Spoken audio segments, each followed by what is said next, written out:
चलो यार बच्चों, 12th standard book keeping and accountancy dissolution, ये वाला टॉपिक हमारा चल रहा था, आपको अगर याद आ रहा है तो, राइट। उसमें क्वेश्चन नंबर 5 और क्वेश्चन नंबर 4 और 5 मैंने होमवर्क दिया था, राइट। 4 के अंदर में कुछ बच्चों को यहाँ पे दिक्कत आई है। देखो ये स्वरा का जो लोन है, इसके लिए या तो सेपरेट अकाउंट बना करके पे ऑफ कर दो, या फिर रियलाइजेशन में ट्रांसफर करो, कैसे भी करो, कोई दिक्कत नहीं। अगर क्वेश्चन में कुछ बोला नहीं है तो ठीक है। अगर बोला है स्पेसिफिकली स्वरा का लोन अकाउंट बनाना है तो लोन अकाउंट बनाओ, नहीं बोला है अपने रियलाइजेशन में डाल दिया, वहां से पे कर दिया तो भी चलेगा, या डायरेक्टली पे कर दिया तो भी चलेगा। इन्होंने कैसा डायरेक्टली पे किया है क्या? यस, डायरेक्टली पे किया है, रियलाइजेशन में ट्रांसफर नहीं किया। तो आपका रियलाइजेशन का प्रॉफिट में 2000 का फर्क आया होगा, ठीक है। चलो ठीक है सर, ज़्यादा करेक्ट क्या रहेगा? कुछ बोला नहीं है तो पार्टनर से लिया हुआ लोन अलग से आपने क्या कर देना है? पे कर देना है तुरंत में, ठीक है, क्योंकि वो थर्ड पार्टी लाइबिलिटी नहीं है। बोल, इंटेंजिबल असेट बेच के, हाँ बेच के बिकती है ना intangible asset. Copyright, patent right बिकते हैं ना। पार्ले जी का पेटेंट राइट खरीदने जाओ, 1500 करोड़ का है, हाँ बिकता है। आज अगर तुम लोगों को मान लो पार्ले जी के नाम से बिस्किट बनाना है तो उससे परमिशन लेनी पड़ेगी ना, और वो परमिशन देने के 1000-1200 करोड़ रुपए लेगा आपसे। मतलब क्या हुआ? बिकता है। सबसे महंगा असेट वही होता है आपके ज़िंदगी में, इंटेंजिबल असेट, है ना। जैसे बाकी असेट सेल होती है वैसे इंटेंजिबल असेट सेल होती है, सेम ट्रीटमेंट, वो भी रियलाइजेशन में डाल देना। और कोई? जेएलपी में क्या हुआ बेटा, इसमें बोलो। हाँ तो ठीक है ना, ये जेएलपी असेट है। 5th क्वेश्चन के अंदर में जेएलपी असेट है, देखो ये ट्रांसफर कर दिया। ये भी तो हम लोग वैसे ही करते थे, नया क्या है इसमें? हाँ, जेएलपी ट्रांसफर कर दिया। जेएलपी फंड का क्या किया बेटा इन्होंने? 30,000, देखो ना, ध्यान देना। ये JLP fund fund fund fund कहाँ गया? हाँ ये like liability, like asset. JLP fund कहाँ पे? जहाँ पे जेएलपी असेट जाएगी। जेएलपी असेट कहाँ गई? रियलाइजेशन के डेबिट में। फंड कहाँ जाएगा? रियलाइजेशन के क्रेडिट में।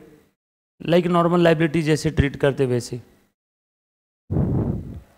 डन? और बताओ, और क्या डाउट है? पक्का? टैली हुआ सभी का? 4 और 5 डन? आ जाओ नाउ क्वेश्चन नंबर 6, सब लोग साथ में रहना। यस भूमिका, ओके। हाँ बेटा, चलो बढ़े क्या हम लोग आगे। नेरले and Patil were the partners sharing profit and loss in the ratio 3:1. They decided to dissolve the partnership on 31st March 2020. ठीक है, डिसोल्यूशन का क्वेश्चन है। उस दिन उनकी बैलेंस शीट दी हुई थी ऐसे, कैपिटल अकाउंट नेरले पाटिल का, P&L अकाउंट, लाइबिलिटी साइड में प्रॉफिट एंड लॉस अकाउंट है, मतलब ये प्रॉफिट है। जब भी मैं कोई ऐसी चीज़ बताऊँ तो लिख लेना आपने, लाइबिलिटी में P&L अकाउंट है मतलब ये प्रॉफिट है। अगर असेट साइड में P&L अकाउंट होता तो लॉस होता। अब कोई भी प्रॉफिट एंड लॉस अकाउंट हो, चाहे असेट साइड वाला चाहे लाइबिलिटी साइड वाला, कहाँ पे ट्रांसफर करेंगे? प्रॉफिट लॉस किसका होता है? मालिक का। मालिक कौन है? पार्टनर्स। तो P&L अकाउंट पार्टनर्स कैपिटल में ट्रांसफर कर दो उनके प्रॉफिट शेयरिंग रेशो में, जैसे हम लोग फ्री रिजर्व फंड ट्रांसफर करते थे। ये क्रेडिटर्स है, building machinery stock debtors cash bank. Firm was dissolved on the above date and the asset was realized as follows. Nerle took over 50% of the machinery. ये machine कौन लेके गया? नेरले आदि। And 1/4 stock, stock कौन लेके गया? नेरले। नेरले लेके गया आधी मशीन और 1/4 stock. Patil took over the building at 70,000 and debtors worth ₹20,000। Patil ने पूरा बिल्डिंग लेके चला गया 100%, और डेटर्स कितने के लेके गया वो? 20,000 के, और वो भी कितने में? फॉर 16,000। आगे बोला है ही ऑल्सो अग्रीड टू पे creditors at a discount of 5%। Creditors किसने पे किया? पाटिल ने। वो भी कैसे? At discount of 5%। Balance machinery was sold at a loss of 4,000। बचाओ machinery sold at loss. Balance stock sold at 10% profit. बचा हुआ स्टॉक बेच दिया, बैलेंस सोल्ड। डेटर्स रियलाइज, बचे हुए डेटर्स रियलाइज हुए 95% पे। Balance realised at 95%। You are required to prepare realisation account, partners capital account and bank account. आपको realisation, partners capital और बैंक अकाउंट प्रिपेयर करना है। ठीक है, कर लेते हैं प्रिपेयर हम लोग। आ जाओ। तो realisation account, partners capital account और बैंक अकाउंट, ये लो क्वेश्चन नंबर 6। हाँ बोलो, कौन कौन सा अकाउंट बनाने बोला है? रियलाइजेशन, पार्टनर्स कैपिटल,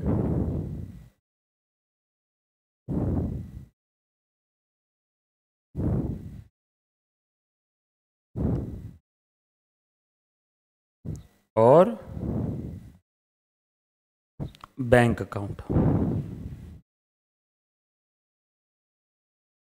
ठीक है, इतने अकाउंट बनाने के लिए बोला है। डन, बड़े आगे। चल, सबसे पहले क्या करना है बेटा, फटाफट से बता दो। बैलेंस शीट ट्रांसफर कर दो। बिल्डिंग, हाँ building, machinery, stock, debtors, 60, 50, 30, 44। Building, machinery, stock, debtors. Balance sheet value पे 60, 50, 30 और 44,000। बरोबर। फर्स्ट स्टेप, बैंक के बैलेंस में लिख दो 20,000।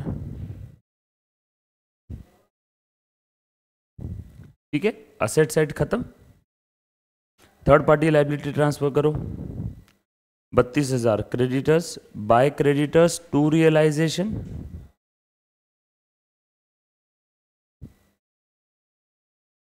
Profit and loss account, partners capital account transfer कर दो 1,14,50। क्या नाम था इनका? नेरले और Patil. नेरले Patil. Balance brought down.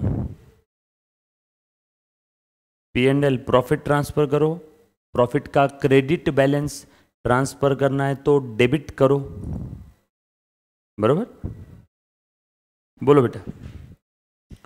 8,000 कौन से रेशो में? इन द रेशो 3:1, यानी 6,000 और 2,000। पूरी की पूरी बैलेंस शीट खत्म हो गई क्या? देखना एक बार, ये देखो बैलेंस शीट पूरी खत्म हो गई। डन,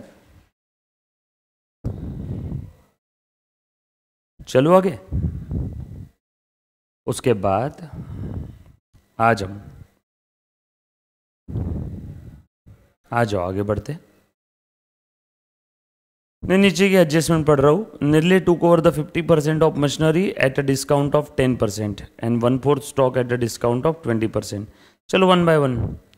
50% मशीनरी लेके गया वो कितने में? At a discount of 10%। Machinery थी 50,000 की, 50,000 का 50% 25,000, 25,000 पे 10% डिस्काउंट 2,500, 25,000 की चीज 2,500 डिस्काउंट यानी 22,500। बरोबर। कौन लेके गया? नेरले। तो नेरले का capital account debit to realisation. 50,000 का आधा और उसमें भी डिस्काउंट -10%। रियलाइजेशन के क्रेडिट में बाय नेरलेस कैपिटल। ठीक है क्या? उसके बाद स्टॉक कितने में लेके गया वो, at a discount of 10-20%, 1/4 stock, सारा स्टॉक नहीं, स्टॉक था 30,000 का, 30,000 का स्टॉक था, 30,000 में से कितना लेके गया वो, 1/4, यानी 7,500, और वो भी कितने परसेंट डिस्काउंट में, -20%, कम में दिया ना उसने, उसने कम पैसे दिए ना, -20%, 7,500 का 20%, 1,500, यानी कितने में लेके गया वो, 6,000 में। दूसरा effect, bye Nerle's capital 6,000, stock, ऊपर में क्या ले गया, मशीन, ठीक है, नेरले लेके गया ना सर, ये दोनों कंबाइन कर दिया तो चलेगा, मैं तो समझाने के पॉइंट ऑफ व्यू से अलग अलग बताया, दोनों कंबाइन किया तो भी चलेगा, नेरलेस कैपिटल टू रियलाइजेशन। उसके बाद दूसरा, अच्छा अब ये मशीन और स्टॉक का आधा आधा हो गया ना, मैं तुमको शॉर्टकट ट्रिक बताता हूँ, एग्जाम में गलती नहीं होगी। मशीन को छेड़ दिया ना आपने, आधी मशीन लेके चले गए ना वो, अब एक काम करो, बची हुई आधी मशीन का भी हिसाब अभी लगा लो, और बचे हुए स्टॉक का भी हिसाब अभी लगा लो, नहीं तो बाद में भूल जाओगे।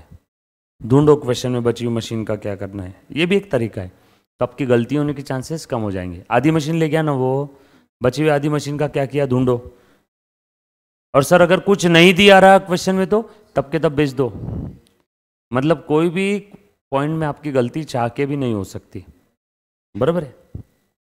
ढूंढो, balance machinery sold at a loss of 4,000 बोला है, मशीनरी बची कितनी, 25,000 की, 50 में से आधी मशीन वो ले गया, बची आधी 25 की, 25 की मशीन 4,000 लॉस, मैंने कितने में बेची होगी, 21,000 में। सो बाय कैश और bank to realisation, balance machinery 25,000 minus 4,000 का लॉस टू रियलाइजेशन, ठीक है। बैलेंस स्टॉक का ढूंढो अभी के अभी, balance stock was sold at 10% profit, stock कितना बचा, 30,000 में से 1/4 स्टॉक, 7,500 का स्टॉक लेके चला गया था ना वो, 30,000 में से वो 1/4 लेके चला गया था, तो बचा कितना, 22,500। सर लेकिन वो स्टॉक 1/4 7,500 का स्टॉक वो 6 में लेके गया था, चूल्हे में जनधन अपने को क्या लेन देन उससे, स्टॉक कितने का लेके गया, वो 1/4 स्टॉक लेके चला गया, यानी बचा कितना, 3/4 ये कितना है, 22,500, और ये बचा हुआ स्टॉक कैसे बेचा, एट 10% प्रॉफिट, 10% प्रॉफिट में बेचा, तो 22,500 में 2,250 ऐड कर दो, 10% 22,500 का 2,250 होता है ना, चलो बोलो बेटा कितना आया, 22,000 और 2,000 24,000, 24,750, 2,250 और 22,500 बेच दिया ना। सो बाय कैश और बैंक, स्टॉक सोल्ड, देखो ऊपर का एरो 10%, यानी 10% ऊपर में बेचा, चलो मशीन और स्टॉक का हो गया, मशीन स्टॉक पूरी गई ना, थोड़ी पार्टनर ले गया, थोड़ी बेच दिए, और अगर मशीन और स्टॉक के बारे में इन्होंने बोला नहीं रहता कि कितने में बेचा क्या बेचा, तो हम लोग क्या करते, मशीन और स्टॉक को बुक वैल्यू पे ही बेच देते, वो तो इन्होंने बोल दिया मशीन कम में गई, स्टॉक ज़्यादा में गया, नहीं बोला रहता तो जो बुक वैल्यू है बची हुई उस पर ही सेल कर देते। उसके बाद ये हो गया, पाटिल टू कोर बिल्डिंग, ये देख लिया ना हमने, नहीं देखा नहीं अभी तक, पाटिल टू कोर बिल्डिंग ये हो गया। अब ये देखेंगे दूसरा, Patil took over building at 70,000, Patil account debit to realisation, कुछ दिमाग लगाने का काम ही नहीं, इन्होंने डायरेक्ट वैल्यू दे दी, 70 में लेके गया, पूरी बिल्डिंग लेके चला गया, रियलाइजेशन के क्रेडिट में बाय पाटिल्स कैपिटल बिल्डिंग, ऐसा लिख दो ब्रैकेट में। उसके बाद डेटर्स वर्थ रुपीज 20,000 एट 16,000, 20 के डेटर कितने में ले गया हो, 16 में,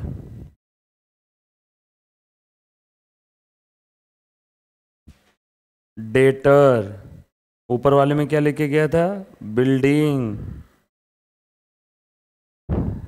डेटर सारे नहीं लेके गया, देखो 44 में से 20 के डेटर लेके चले गया, अभी भी कितने के डेटर बचे?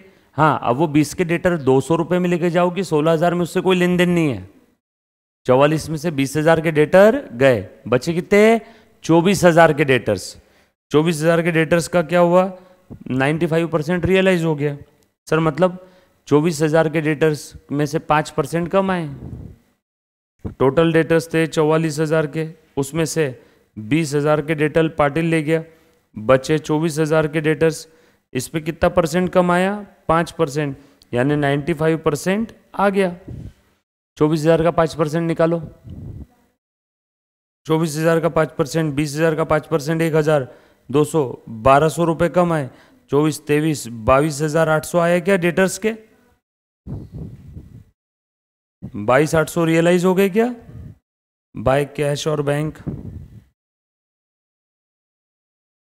ब्रैकेट में लिख दो डेटर्स,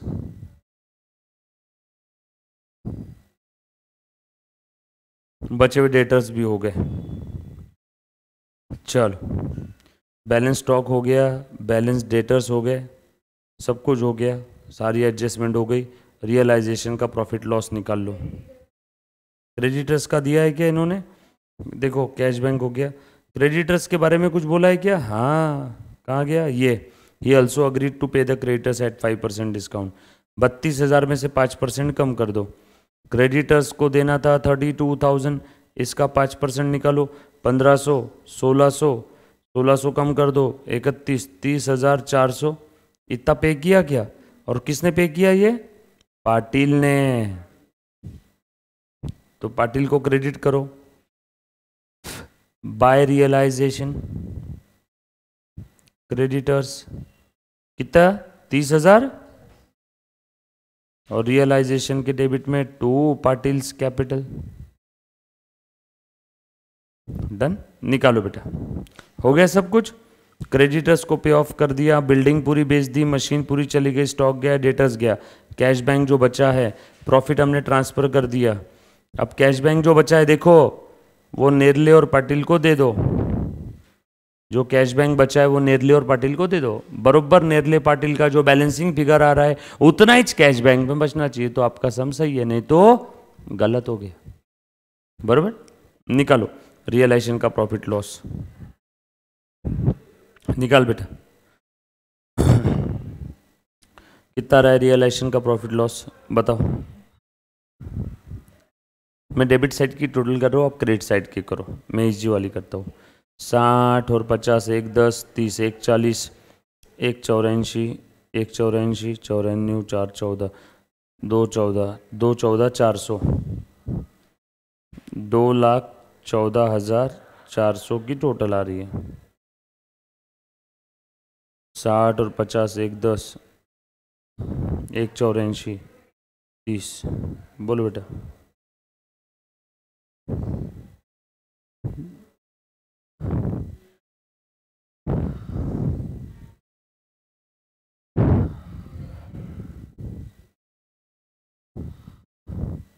बराबर ना? 2,14,400 क्रेडिट की टोटल करो।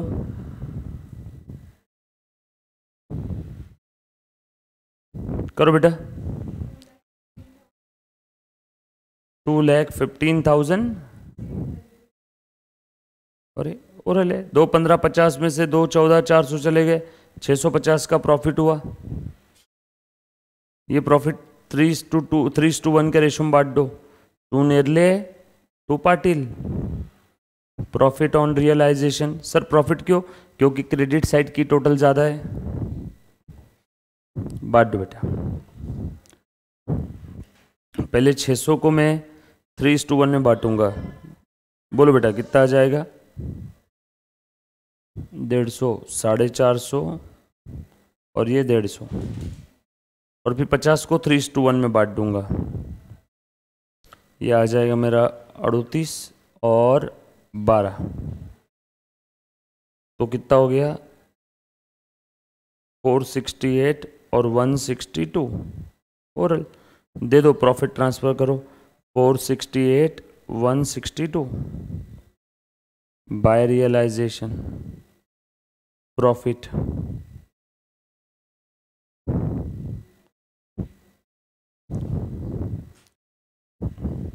468, 450 और 38, 488 है, बरोबर है बेटा। 488, 450 और 38, 488 आएगा ना। डन।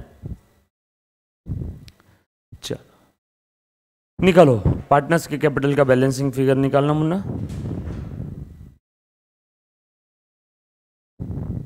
मैं नेरले का निकालता हूँ, आप पाटिल का निकालो। ओरल है देखो, 120 488, इधर में माइनस करके बता बेटा कितना आया। पाटिल का 34, इतना इनको पैसा दे देंगे, ले लेंगे फिर बाय बैंक 3438। डन। पाटिल का और नेरले का तो इधर आ रहा है, देखो इधर ये साइड की टोटल कम है और नेरले को दे देंगे टू बैंक। पाटिल का बैलेंसिंग फिगर निकाल दिया, ले लो। पाटिल का कैपिटल कम पड़ रहा था ना, ले लो। टू पाटिल्स कैपिटल 3438 और नेरले को दे दो 120,488। निकालो बेटा, इधर कितना रहा है 28,500, 120 में से 28,500 चले गए,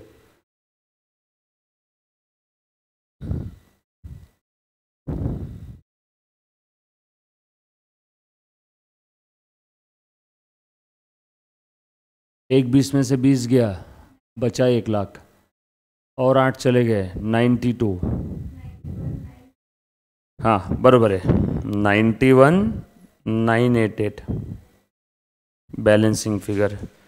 इतना नेरले को दे देंगे क्योंकि उसका कैपिटल सरप्लस में था। चेक कर लो, ये टैली होना ही चाहिए। बैंक अकाउंट करो, चेक करो टैली हो रहा है क्या, देखो।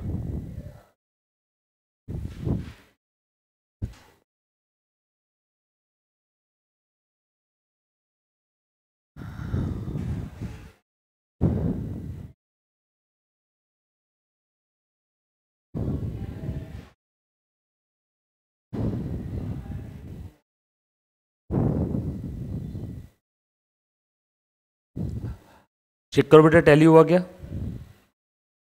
करो ना। देखो 20, 20, 40, 60, 80, हाँ, और 1 और 4 5 और 2 7,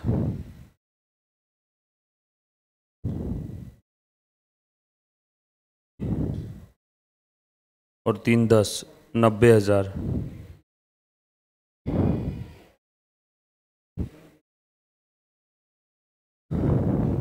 एक और 4 5 और 2 7 और 3 10, 90,000। अब 750 और 800,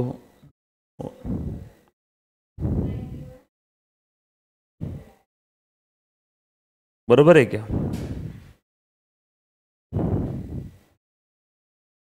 डन, सिंपल था क्वेश्चन। चलो आगे। सर ये वर्किंग लिख सकते हैं क्या? लिखना है तो बिल्कुल लिख दो, वर्किंग अगर लिख दिया तो भी चलेगा। डेटर्स, जैसे ये इतने डेटर्स थे, उसमें से ये कौन लेके गया? पाटिल। सर ये वर्किंग ऐसे डायग्रामेटिक फॉर्म में लिखा तो बिल्कुल चलेगा। बचा कितना? 44 में से 20,000 पाटिल ले गया तो बचा कितना? 24,000। 24,000 में डिस्काउंट कितना दिया? 1200। बचा हुआ इतना पैसा रिसीव हो गया, बराबर।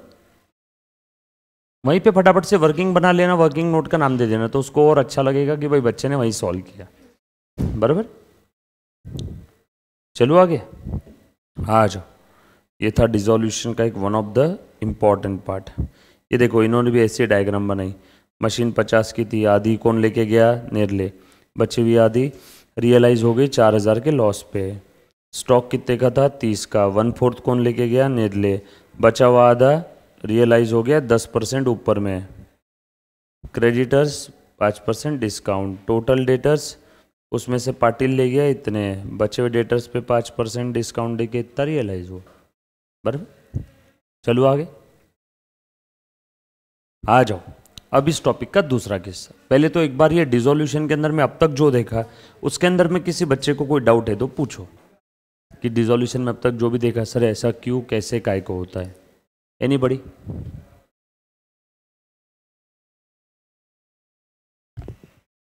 सब लोग साथ में। डिसोल्यूशन में अब तक जो भी देखा उसके अंदर में किसी बच्चे को कोई डाउट? एनीबॉडी बेटे? डन? All set? सर क्या किया हमने डिसोल्यूशन में? जी हाँ, एक बार रिवाइज करवा देता हूँ। देखो डिसोल्यूशन में हमने क्या क्या चीजें की है, ध्यान देना बेटा, है ना? बता दो, एक सेकेंड।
ओके, आ जाओ। सो डिसोल्यूशन के अंदर में अब हमने अब तक क्या किया पहले वो बता रहा था, सॉरी। आ जाओ। अभी तक हमने पार्टनर के इंसॉल्वेंसी का किस्सा डिस्कस नहीं किया।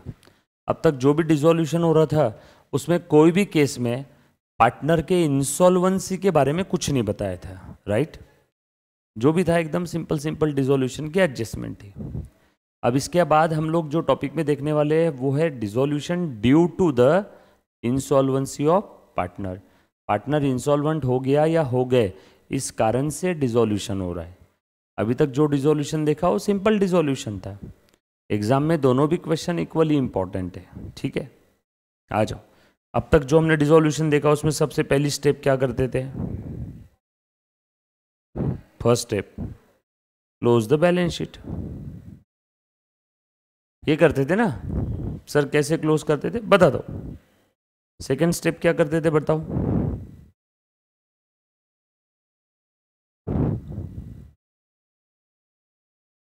Read adjustment, give to effect. बरोबर है? उसके बाद क्या करते थे?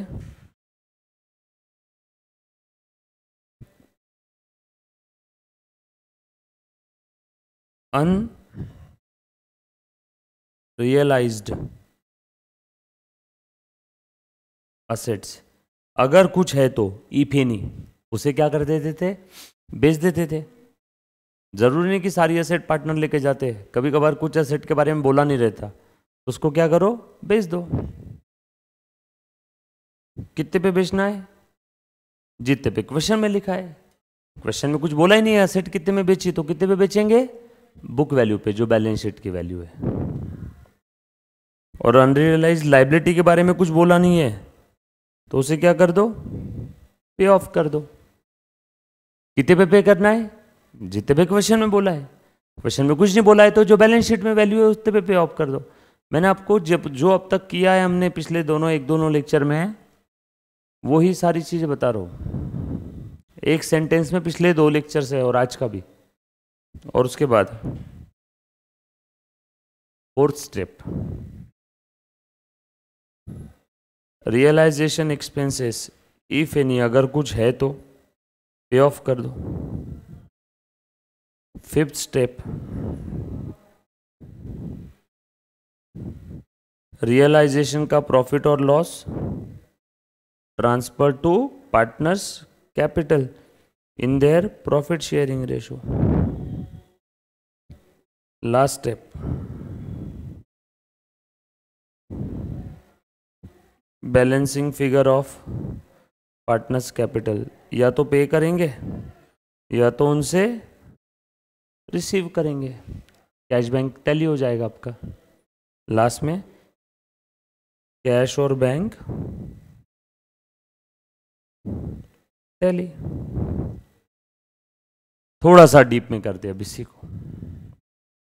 बैलेंस शीट कैसे क्लोज करते हैं? ट्रांसफर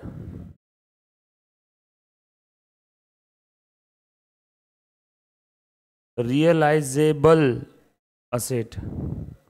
वेट, मैंने क्या बोला? जो जो असेट रियलाइज हो सकती, रियलाइज हुई नहीं वो बात की बात है।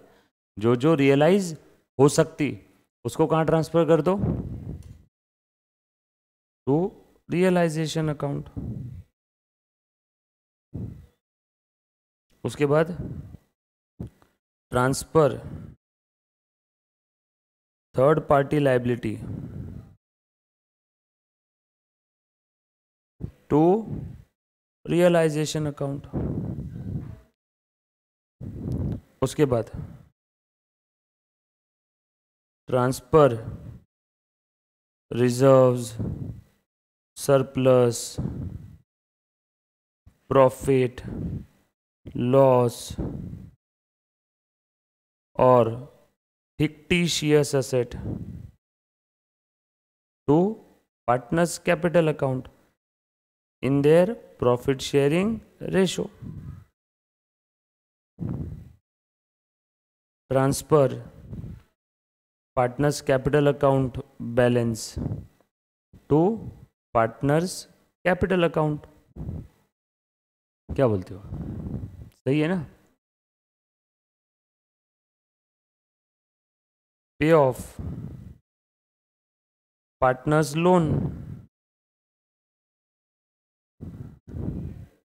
लेकिन ये कब पे करना है मालूम है क्या? After third step. सर क्यों? क्योंकि पहले बाहर वालों को देंगे, उसके बाद घर वालों को। घर पे मिठाई बुलाई मेहमानों के लिए, तो पहले आप ही खा लेते हो कि पहले मेहमानों को देते हो? घर पे अगर मिठाई बुलाई तो पहले आप खाते हो या मेहमानों को देते हो? पहले मेहमानों को। बाहर वाले थर्ड पार्टी यानी कौन? मेहमान है। एक सेकेंड ना, लिखो ये पहले, लिखो सब लोग फटाफट से।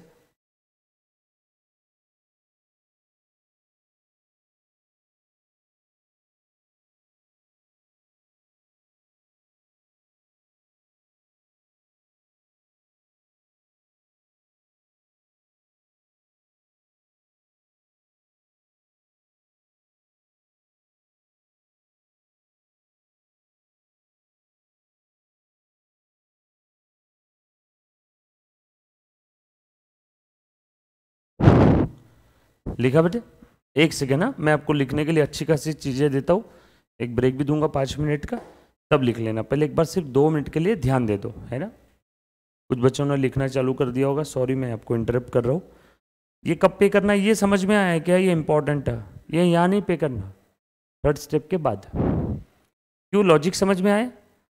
डायरेक्टली पार्टनर्स का लोन पे नहीं करना। सर ऐसा क्यों? कभी कभार क्या होता है, थर्ड लायबिलिटी पे ऑफ करते करते पैसे खत्म हो जाते हैं, तो पार्टनर्स के लोन के बदले उसको क्या मिलेगा? कुछ नहीं। कभी कभी पैसे खत्म हो जाते हैं थर्ड पार्टी लायबिलिटी पे करते करते। मिठाई लाई, मेहमान आए 5, मिठाई है 4 पीस, तो 4 पीस किस में बटेगी? घर वालों में या मेहमानों में? मेहमानों में। घर वाले नहीं खाएंगे, फिर पार्टनर नहीं मिलेगा उसको। इसलिए मैंने यहाँ पे क्या लिखा? After third step. बाद में read the adjustment, give the two effect. बरोबर है? और थोड़ा सा डिटेल में जाते हैं, मुझे हर एक की एंट्री बताओ। Realisation account debit to asset account, इसका एंट्री बताओ, बोलो। Liabilities account debit to realisation. Wait, यहाँ पे हर असेट का नाम अलग अलग आएगा। हाँ ए मुन्ना, असेट है कार, फर्नीचर, बिल्डिंग, तो realisation account debit to asset मत लिखना सब मर्ज करके, realisation to car, realisation to building, to furniture, to machinery, है ना। भले एक एंट्री में लिखो लेकिन सब असेट का नाम इंडिविजुअली लिखना है। बाद में रिजर्व सरप्लस ट्रांसफर करना है। सर ये पहली कौन सी स्टेप है? बैलेंस शीट क्लोज कर रहे हैं ना मुन्ना हम लोग। सर क्यों क्लोज कर रहे हैं? क्योंकि फर्म डिसॉल्व हो रही। तो कैसे समझा? क्वेश्चन से। Reserve surplus profit loss transfer करना है, बताओ। रिजर्व सरप्लस ट्रांसफर करना है तो रिजर्व सरप्लस प्रॉफिट ट्रांसफर करना है तो टू पार्टनर्स कैपिटल अकाउंट, और लॉस ट्रांसफर करना है तो partners capital account debit to loss और फिक्टिशियस असेट, क्योंकि फिक्टिशियस असेट भी तो लॉस ही है। फिक्टिशियस असेट के 2-3 examples, preliminary expenses, fictitious asset. अरे बाबा, धंधा शुरू करने के पहले पंडित को बुलवाया, पूजा होम हवन करवाया, प्रिलिमिनरी एक्सपेंस। अब वो पूजा होम हवन के लिए 11,000 ले गया पंडित, अब वो पूजा होम हवन का 11,000 रुपये प्रिलिमिनरी एक्सपेंस है, वो असेट है। सर असेट क्यों? क्योंकि वो 11,000 का बेनिफिट कब तक मिलेगा? जब तक बिजनेस रहेगा। बिजनेस कब तक रहेगा? लंबे समय तक। इसीलिए वो 11,000 को हम लोग असेट बोलते हैं। लेकिन वो ऐसी असेट है जिसको कभी भी बेच नहीं सकते। बेच सकते हैं क्या वो पूजा किए हुआ 11,000 का खर्चे को? नो। इसलिए ऐसी असेट जो डेफिनेशन के हिसाब से असेट है लेकिन बेच नहीं सकते, इसीलिए उसको क्या बोलते हैं? फिक्टिशियस। और एग्जाम्पल बताता हूँ, लाइसेंस निकलवाने का खर्चा, शॉप एक्ट, मुंबई दिखाने शॉप एक्ट, अधिनियम एक्ट, वो रहता है ना सर्टिफिकेट, और मेरे नाम पे निकाला हुआ शॉप एक्ट, वो मेरे लिए भले ही असेट है बट तुम्हारे लिए असेट है क्या वो? नो। तो वो भी प्रिलिमिनरी एक्सपेंस का एग्जाम्पल है। तो एक काल्पनिक असेट है। काल्पनिक असेट ये as good as loss asset होती है। बट सही है ना। तो देखो ये एंट्री पास कर दी, प्रॉफिट रहा तो ये, लॉस या फिक्टिशियस असेट रहा तो ये। ट्रांसफर पार्टनर्स कैपिटल, इसके लिए कोई एंट्री नहीं है, बस अकाउंट के अंदर में हमने ट्रांसफर कर दिया है। इसके लिए कोई एंट्री थोड़ी रहेगी, तो ट्रांसफर किया ना लेजर ओपन करके। पे of partners loan, partners loan account, जैसे आपने सिद्धि का लोन पे किया था क्वेश्चन नंबर 5 में, बरोबर ना। ये देखो पार्टनर्स लोन अकाउंट डेबिट, आप चाहो तो रियलाइजेशन से पे करो, चाहे यहाँ से दे दो। सर कुछ बोला नहीं है तो अलग से दे देना, जैसे रियलाइजेशन से दे दिया, कोई गलती नहीं। पार्टनर्स लोन टू कैश और बैंक, लेकिन ये कब देना है? आफ्टर थर्ड स्टेप, बरोबर। इसके दो इफेक्ट देते आ जाएंगे सभी को। जितनी एडजस्टमेंट हमने देखी उससे बाहर और कोई एडजस्टमेंट नहीं है 12th में, उन्होंने सारी कवर की। मैंने एक बार चेक कर लिया आपके नोट्स में, उससे बाहर और कोई एडजस्टमेंट एज सच है नहीं। मतलब ऐसा समझो 99.9999% एडजस्टमेंट कवर्ड हो गई। सर आपने 100% क्यों नहीं बोला? अब हम क्या जाने बोर्ड एग्जाम में कौन सी आएगी, बट 99.9999 आ गए, इसके बाहर कोई एडजस्टमेंट आती नहीं। उसके बाद अनरियलाइज असेट को बेच दिया तो क्या एंट्री रहेगी? Bank account debit to realisation. Liability को पे कर दिया, रियलाइजेशन टू बैंक। ये समझ में आया क्या एंट्री सभी को? रिस्पेक्टिव लायबिलिटी या असेट के नाम से अकाउंट नहीं बनाना, वो तो ऑलरेडी रियलाइजेशन में है ना। रियलाइजेशन एक्सपेंस है तो realisation account debit to bank.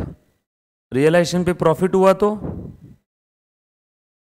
Partners capital credit होगा ना, और लॉस हुआ रियलाइजेशन में तो बोलो बेटा पार्टनर्स कैपिटल डेबिट हो जाएगा। ये बैलेंसिंग फिगर है। कुछ बच्चे सोचेंगे सर रियलाइजेशन में लॉस होने के बाद क्रेडिट में कैसे गया? क्रेडिट में गया नहीं, क्रेडिट में आया, बैलेंसिंग फिगर, बरोबर है। बैलेंस पार्टनर्स कैपिटल को पे कर दो, अगर पेमेंट करने की एंट्री है तो ये कैश बैंक टैली हो जाएगा, उनसे लेना है तो ये।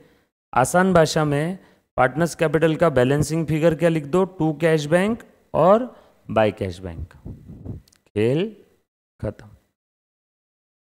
अब ये लिख लो पूरा, डन। फटाफट से लिखो बेटा,